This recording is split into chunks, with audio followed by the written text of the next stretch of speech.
Ով է ավելի համարձակ։ Նման արտահայտություններ հիմնականում կիրառում են եւ այդ համատեքստի շրջանակներում իրավիճակներ թելադրում են ինքնահաստատվող երեխաները։ Այդպիսի երեխաները մեկ այլ երեխայի խոստանում են շրջապատի ներսում բացարձակ փառք, այսպես ասած ճակերտավոր հեղինակություն, իշխանություն,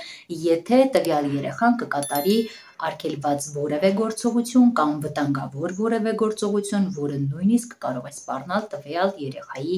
առողջությանը։ Այդպիսի գործողությունների դրդող արտահայտությունները մոտավորապես հնչում են այսպես. Եթե այսինչ բանը արեցիր, ուրեմն դու դեմք ես, դու վերջն ես։ Նման շրջապատում գտնվող երեխան պետք է հստակ իմանա, որ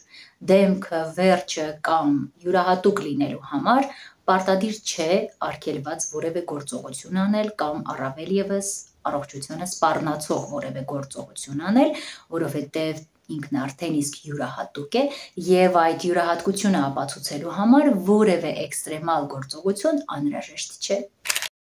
Սա մեր գաղտնիքն է։ Նման արտահայտություն կիրառում է այն երեխան, ով ցանկանում է իր շրջապատի մեկ այլ երեխայի ծնողներից գաղտնի պահել որևէ վատ արարք եւ տվյալ երեխայի աչքերում նրա ծնողներից ավելի հավատարիմ, ավելի մտերիմ եւ ավելի սրտացավ երևալ։ Այդ երեխայի մանիպուլյացիոն տեքստը մոտավորապես այսպես է հնչում.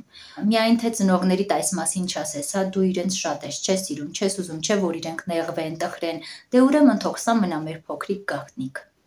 Այսպիսի երեխայի հետ շփվող ձեր երեխան պետք է հստակ գիտակցի, որ ծնողները իր պաշտպաններն են եւ նման արտահայտություն անողը